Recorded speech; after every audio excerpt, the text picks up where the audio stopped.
Water bath canning is fairly simple. We use it for foods with a pH of 4.6 or lower, meaning acidic foods. Things like jams and jellies, or pickling items, or salsas, tomatoes, things of that nature can all be water bath canned according to the USDA. If you're unsure if your foods are the right acidity, there's several different things you can do. You can buy some strips that will test it for you. There are meters out there that you can get, or you can add citric acid or lemon juice to the recipe to increase the acidity. If you don't have this book already, this is the Ball Canning book. It also comes with recipes and how-to on how to water can certain foods. If the food needs extra acidity, it'll tell you. It's very easy to follow. All you have to remember is whatever the level, whatever the size of your jar, the water needs to be a minimum of 2 inches above it. Some recipes will call for 3 inches. So make sure that you've got that space. Put the lid on and you boil it for the appropriate amount of time. You're just waiting for that rapid boil. Once that rapid boil has reached its time, you start the timer, process it for the amount of time that it is for your area. That is where your elevation comes into play, and we'll get into that in just a minute. Once your timer goes off, turn it off, let the bubbles come to a stop, let it sit for maybe about 10 minutes, and then you can pull them out and put them on a towel or something on your countertop and leave them for 24 hours. The lids will seal down. You'll hear the little ping that everyone talks about, and you have just water bathed your first food. So for today's example, I'm going to do this cherry jelly. You can screenshot this or take a picture of it if you want so you can follow along with what I'm doing. Here is the juice.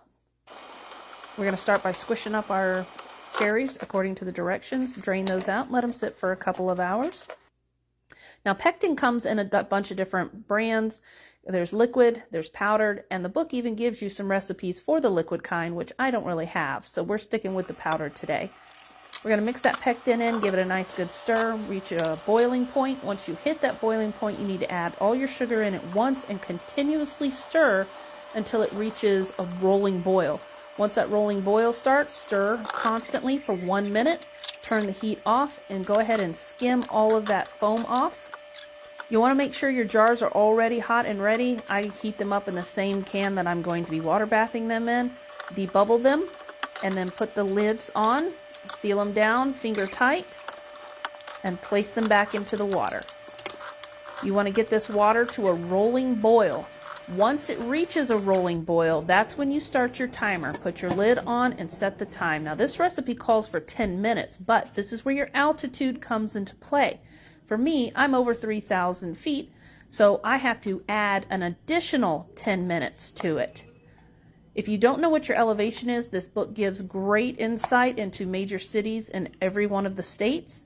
If that's not close enough to where you are, you might have to just Google what your elevation is. It also gives information on Canada's elevations.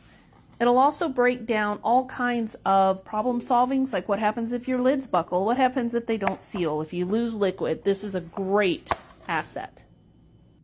This book also breaks down exactly what you need to do in the steps that we're doing right now. Just follow the book. Once your timer is up, remove the lid, turn the heat off, and let it sit for 5 to 10 minutes. Then you can remove them onto a towel and listen for the pings.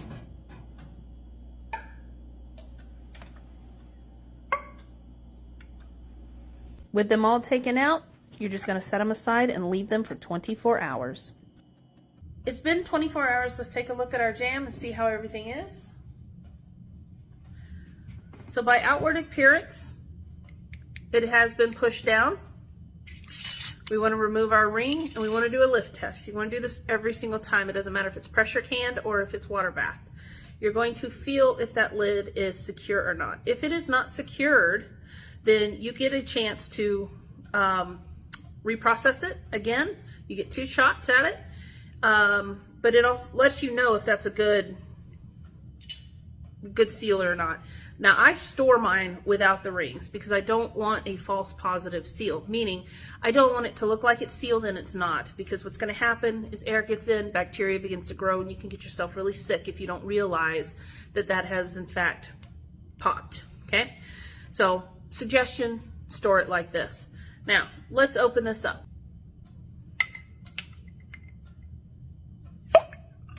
Sounds good. Looks good. Smells great. Let's try it out.